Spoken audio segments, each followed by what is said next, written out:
In the personal story segment tonight, do you believe in God? Increasingly, fewer Americans do. According to a Pew poll, 12% of us do not have a belief in a higher power, up from 8% in 1987, and that group includes agnostics. In Europe, the rise of atheism and of Gnosticism is stunning. According to a Zuckerman study, in Sweden, as many as 85% of the population are non-believers. Japan, 65%. France, 54%. And in Britain, 44% do not believe in God in Great Britain. Listen now is a man who understands that position. Richard Dawkins, the author of the mega-selling best book, The God Delusion. I think it takes more faith to be like you, an atheist, than like me, a believer, and it's because of nature.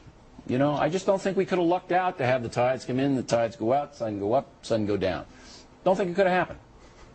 We have a very full understanding of why the tides go in, the tides go out, of why the continents drift about, of why life is there. Science is ever more piling on the evidence, piling on the understanding. But it had to get there. I understand that you know, the physiology of it, if you will, but it had to come from somewhere. And that is the leap of faith that you guys make, that it just happened. Well, a leap of faith, you don't actually need a leap of faith. You're the one who needs a leap of faith, because you are actually, the onus is on you to say why you believe in something. There's an infinite number of gods you could believe in. I take it you don't believe in Zeus or Apollo or Thor. You believe in, presumably, the Jesus. Christian God. Jesus. See, Jesus was a real guy. I could see him. Yeah. You know, and I know what he did. And so I'm not positive that Jesus is God, but I'm throwing in with Jesus rather than throwing in with you guys, because you guys can't tell me how it all got here. You guys don't know. We're working on it. Physicists are working. When you get it, then maybe I'll listen. Yeah. Well, no, I mean, if you look at the history of science over the centuries, the amount that's gained in knowledge each century is stupendous. In the beginning of the 21st century, we don't know everything. We have to be humble.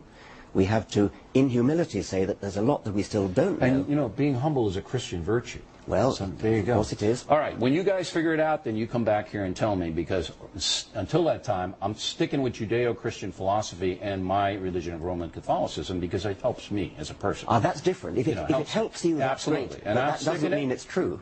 Well, it's true for me.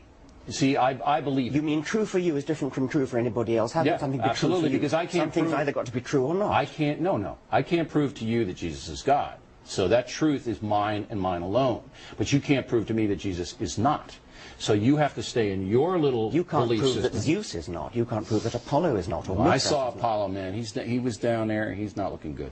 Now, we also differ in the sense that you feel that religion has been a bane, B-A-N-E, to civilization, and I feel atheism has. And I will point to the worst mass murderers in modern times: Hitler, Stalin, Mao, and Pol Pot.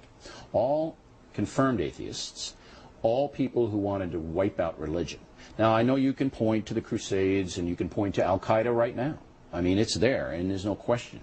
But I say that I'm thrown in with the founding fathers of the United States, which saw religion, spirituality, as a moderating influence, as a good thing if people embrace the true tenets. Go ahead. The founding fathers of the United States were secularists above all. So some of them were religious, some of them were not, but they were above all secularists who believed in keeping church and state They separate. had to, because of the oppression in Europe. That was what they were, right. Precisely. But I mean, that was almost all of them, they all said a prayer before their deliberations. In their letters, and I have almost all their letters, they all reference the deity.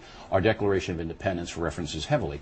But they saw it as a moderating influence because the federal government at that point couldn't control the country. And they said, you know, if people follow Jesus, then the country's going to be better. It may well be a moderating influence. As for Hitler and Stalin and so on, I mean, of course, Hitler, by the way, was a Roman Catholic.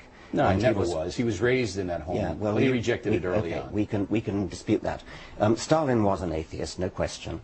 But Stalin did the bad things he did, not because he was an atheist. I mean, Hitler and Stalin both had moustaches, but we don't say it was their moustaches that made them evil. I don't think they had any moral foundation, any of those guys. I will say, don't either. Your book is fascinating, and, you know, congratulations on your success. Thanks for coming on in here. Thank you very much.